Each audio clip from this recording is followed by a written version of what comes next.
before we start today's video, I have a very exciting announcement for me. The Euros are here! Yay! Well, the Euros are starting on June 14th. Now, I know most of you probably don't care too much about this, but there's really only one thing that I like more than board gaming, and that's international soccer. In fact, the whole reason I started my channel was pretty much because of the void the World Cup left on me when it ended in December 2021. My channel started earlier early 2022, and now here we are, another soccer tournament. So how does this affect you? You might be asking yourself. Well, the thing is, I might not have time to do all the videos I usually do. I've been doing like weekly video, I think, for the most part. But yeah, I actually I'll be watching every game. I run a website, which you can see on screen right now, and it basically consumes a lot of my time. Like, my family will experience new levels of just abandonment from me and neglect. But yeah, basically I just wanted to let everyone know that I might not be posting as often as I usually do. I'll try to do at least every 2 weeks. I'm not sure. I made this week. I know I can probably make next week because I have a video already kind of worked out. But yeah, I cannot make any promises that it probably doesn't affect you that I don't post that often. But I just wanted to let everyone know, in case you think I, stop caring about the game. When the Euros are done, I'll have another hole in my heart from international soccer being over, and I'll probably be posting a lot more. Also because we're getting very close to Prelude 2. But yeah, anyway, also, if you want to use my website for, if you happen to be one of the few people that like both soccer and board games, like myself, feel free to use my website. Just ask, I can leave a link in the description, and yeah. Anyway, on to today's video. Okay, so I wanted to discuss the top 10 most influential cards. Now, I want to first define what influential means. It doesn't mean like influential in the sense of who gets it probably has a better chance of winning. And that's another way to use it. A perfectly fine way to call it, use the word influential in Terraforming Mars. So, for example, Earth Catapult is a very influential card in that if you get it early, you have a very good chance of winning that game. But what I mean by influential is that the card affects like the whole way you play, even if you don't see it, right? So Earth Catapult, it's just, if you see it, you take it, you play it. If your opponent plays it, you make a sad face. But it really doesn't affect the way you play. Even before or after, you might go for a little more in-game game, obviously, if you play it, but it's, like, even before or after you play it, it doesn't really, you just got a very good card that's good for every strategy. No, what I want to talk about are cards that change the way you play, especially if you haven't even seen them, right? Because, again, there are cards that change the way you play after you play them. If you play Arctic Algae, you're probably going to go for a lot of oceans. But what I want to focus on especially is just like the idea of that card existing, how much it affects the game, and basically, if you remove that card from the deck, how much does the game change? The card that changes it more, it's probably going to be number one. Okay, but let's begin. Okay, so in 10th place, I have Power Supply Consortium. No, Power Supply Consortium is not a great card, and this is why I wanted to define influential at the beginning of the video, because it's really not about being good. But yeah, getting tapped, like every experienced player knows that if you get do an energy and don't use it, don't use that energy production immediately on a power hungry card, you might get tapped. And so basically this changes the way everyone plays, in that you want to do your energy and then do your energy action immediately. Now, I'll probably discuss this more later in the video. The thing's Power Supply Consortium doesn't rank that high because of the requirement. Those two energy tags are really not that easy to get. And it is not as influential because if you just see your opponent doesn't have them, then you kind of feel comfortable just, playing your power and leaving it there, right? Okay, at number 9, birds.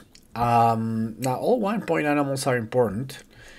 But birds, really, the reason here is not the 1-pointing that it does, is the removal of 2-plant production, which can really mess up your greenery calculations at the end of the game. Now, obviously, fish does 1, but I think that just doubling that margin of error does make you a lot more influential, where, you usually want to have exactly enough plants to place, so you're looking for 8 plants or 16 plants. But if you haven't seen birds, you probably want to have 10 or 18 by the end of the game. Because otherwise, staying with 7 plants is really painful. It's costing you probably 2 points, the greenery, and you usually place it next to a city. It might be 3. And then there's, you can also play birds a few games before the end, in which case, it's not going to really mess up your calculations because you have time to adapt. But it'll probably it's probably not taking 4 plants, which is half a greenery, right? So yeah, birds number 9. At number 8 we have well, I kind of cheated, Venusian animals and Stratopheric birds. So yeah, this is the whole reason you terraform Venus, basically. And that's there's really no reason to terraform after you hit 18. Unless you start running into some heavy space discounts and you're just terraforming for the points. And then maybe some space event discounts as well, something like that. Or you have one of the floater terraformers and you're just going to keep using it because it's there, But other than that, if for example, if you're MSI, I often see people just terraform 4 steps, get to 8, play Stratopheric birds, and then they're done terraforming. And that, honestly, that almost makes MSI worth it. If you have Stratopheric birds in your hand, you keep MSI, basically. And then Venusian animals, obviously, it goes a little later, but I would say it's even more influential because there's a few good cards at 12, like Venusian Insects is decent, and Maxwell Base, I think, is the one that has the 12% requirement. That's 3 points and some production, right? Sorry, no, that one gives you that's 3 points and maybe more points if you have a 1-point Venus animal. So there's a few decent cards at 12%. There's nothing beyond 18. So the only reason to get to 18 is Venusian animals, and it also if you're terraforming Venus, you play Stratopheric birds, then you're kind of you haven't seen Venusian animals, you're kind of doubting if you should go more because the other player might have Venusian animals and you don't want to terraform Venus for him. Yeah, I'd say these are the most influential Venus cards, but yeah, that's number 8. Now, number 7, NRA.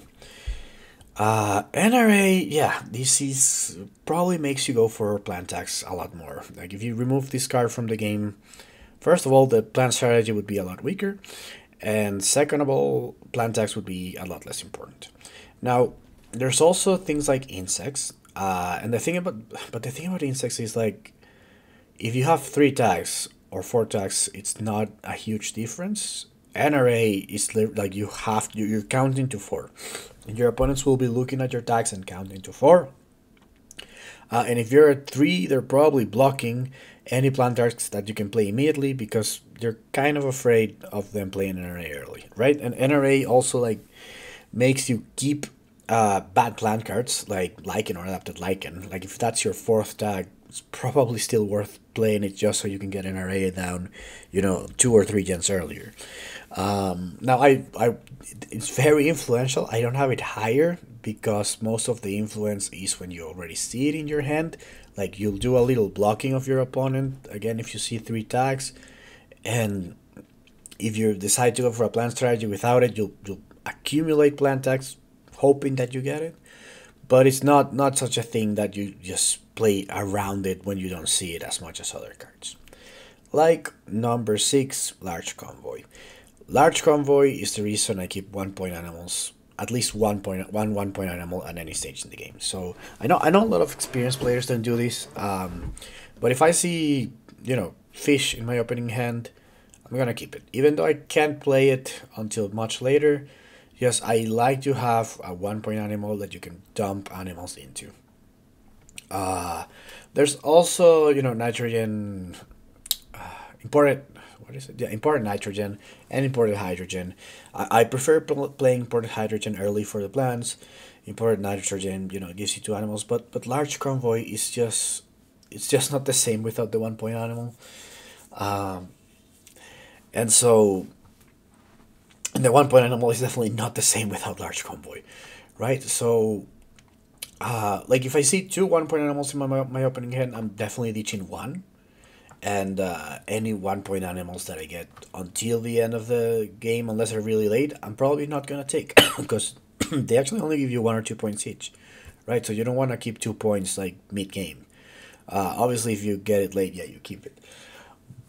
Even predators. The only reason I keep predators is for this, because like I really don't find myself using predators that often.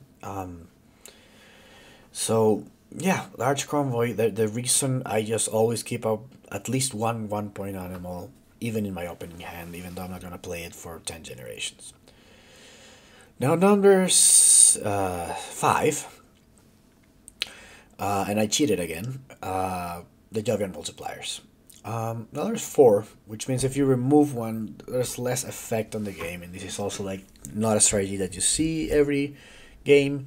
But if you see someone play 1, now like the whole game changes. Like you have to block Jovians, and if you see a player play, you know, a couple, even without seeing the multiplier, you're blocking multipliers to the end of the game. So like, or if you're like Saturn systems, right?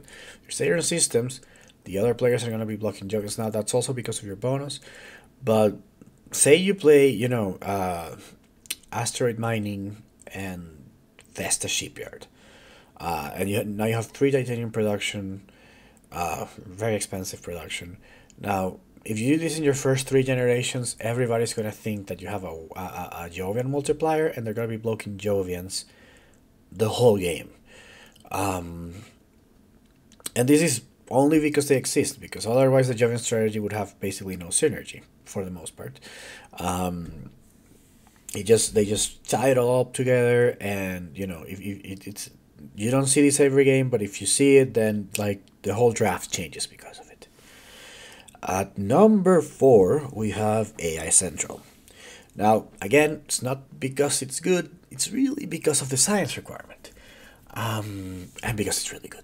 So obviously, if you get it down, it's probably the most influential card in the game. You get this down first 3 generations, it's over. But the way it changes how it plays is science tags. Like research is a card that probably wouldn't be the same without AI Central.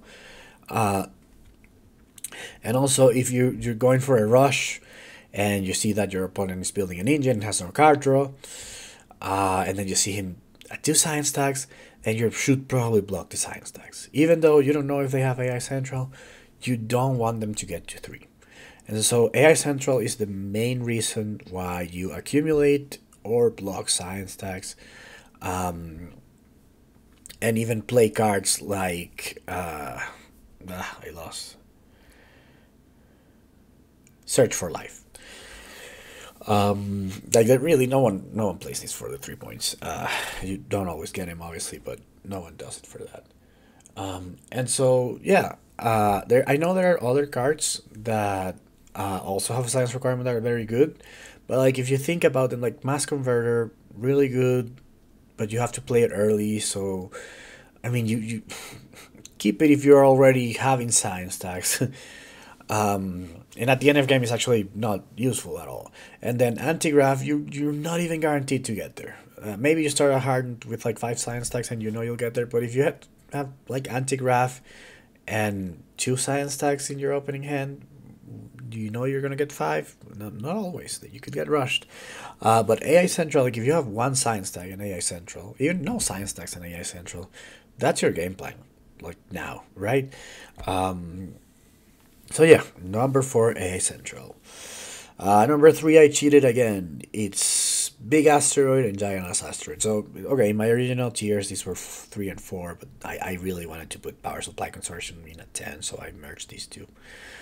But, so there are a lot of asteroids in the game, but asteroids are obviously very influential because they blow up plants, and blowing up plants really changes the way everyone plays. Like greenery is usually like if you have 8 plants, greenery is going to be your first action, and then yeah, there's cards like protected habitats where the whole point is to do this, and there's cards like Dome Crater or Important Hydrogen that you play just to save your plants. So like obviously blowing up plants has a big influence in the game. Now, the reason I like these two over pretty much all the smaller ones is the 2 temperature bumps. And so they not only influence the game in that they can blow up plants, they also influence it in that they are a great way to go for that final ocean. Sorry, the 0-degree ocean. Like you really want some cards that do 2 steps that you can get 3 or 4 in a single turn. So because otherwise, like your opponent might steal it from you or might see it coming and you wouldn't get the chance, and you have to wait a turn or something. So like that amount of control on the temperature track, especially because of the ocean, a little bit more because rush in the game. It's really important, and these two stand above like almost all asteroids except number 2, Deimos, not number 1. There's a few reasons why it's not number 1, but obviously everything I said for Giant Asteroid and Big Asteroid goes to Deimos higher. Now they get 3. The only card that gets 3 steps other than that prelude on the temperature track, and so that means that because of this card, when you're 5 steps away from the ocean, it is now like a risk that your opponent takes it, right? Because they can play Deimos and they can play one of the other 2 temperature step cards, which I think there are 4. Unlikely that they play both Deimos and Giant Ice in the same turn, but it could happen. So like being the only card that gives you 3 steps makes it that 5 steps is like at risk for that ocean, and also it blows up a full greenery, so like this is the most painful plant blower, so it's like the one you fear the most. Like you have 9 plants, you're not really afraid of Big Asteroid, because like you get down to 5, you can probably figure out a way late in the game to like get 3 and put your greenery down. I mean, you don't love it, but if you get Deimos with like 9 plants, it's just like it's heartbreaking. Really, that's all it is. Now, the reason why I couldn't put this one or the other ones higher, even though they do a lot, is because there's a lot of asteroids, and if I remove one from the game, even if it's Deimos, like people are still gonna play around asteroids to like, not get your plants blown up.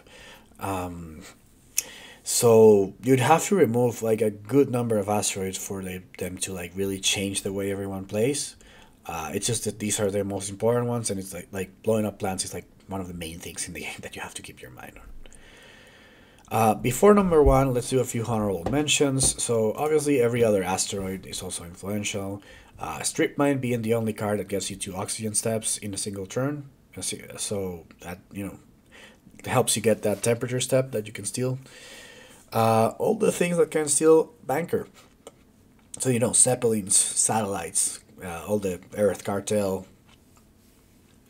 All of those cards, they really make Banker they make you nervous about Banker. And it's not like Impactor Swarm, where you just hope for the best. Like, you're not gonna stop taking thermals if you're 11 hit ahead, and you just hope they don't have Impactor Swarm. And then finally, all the tiles, especially urbanized area and commercial district. Now, I don't see players play cities next to each other, or one hex away from each other as often as I did when I was starting playing the game. But still, obviously, all the tiles, like, they can get you 2 plants, they can block a greenery spot, they can get you the good placement bonuses on the board. So yeah, tiles are kind of influential. But number 1, energy tapping. Yeah, obviously this card is not better than Deimos. I think it's good, but it's not great. It's not a card you would often draft as your first choice, but it is a card that just changes the whole way you play. And unlike like Deimos, like, if you remove this card from the game completely changes. Like, the way people do their energy completely changes. And you might be thinking, okay, but it's really easy to just work around this, like, you just get your energy and then do the power hunger card and you're good. But there are scenarios where, like, this card just completely makes you do something that you wouldn't otherwise do. Like, say for example that you have 3 plants and you have Dome Crater in your hand and you have no energy production. So you need 3 actions. You need to get the energy, then play Dome Crater, and then pick up 2 plants from the board, 3 plants from the card, and now you have 8 plants, and then you place the greenery. So that's 3 actions. Now, with no, like, if this wasn't like imported hydrogen, you'd just wait and do imported hydrogen and the greenery, right? But because that card needs an energy to be played, now you have to decide between doing the energy and the city, and then holding 8 plants in your hand for full turn while your opponent can blow them, and then placing the greenery, or doing the energy, sticking with 3 plants, and then doing the city and the greenery on the same turn. And yeah, so, like, obviously getting 8 plants blown up, like, sitting on 8 plants is extremely risky. Sitting on 3, not so much, because people are not going to waste Deimos on 3 plants, right? Or even Giant Ice, they're not, or Virus, they're not going to waste that on 3 plants. But because energy tapping exists, now you have to, like, make that decision. And honestly, like, if you do the energy and wait, and then you get tapped, that's a disaster. Now you can't place the city, you can't save your plants, and the next round your opponent goes first, so they have all day to blow up your plants, basically. And so what I usually do is I just sit on 8 plants and just risk it. And so that the same thing could be said about something like Street Mine and Geothermal Power. So, like say you have you can place a greenery, and then you have Strip Mine to get 3 steps to seal that temperature, but you need to play Geothermal Power first to get the 2 energy production. Now you have 3 actions again. And when you have 3 actions is a problem. Now you have to decide, okay, I just place the greenery and then, risk them getting 2 greeneries and stealing that temperature step on the oxygen track. Or just play the energy, risk getting tapped, and then do both things, or even get my greenery blown up. It just complicates the game a lot. I think if you remove this card from the deck, it's the one that changes the game the most. It completely changes how people play, and there are no requirements. So yeah. But anyway, that's my top 10 influential cards. I hope you enjoy it. Let me know what you think, and see you next time.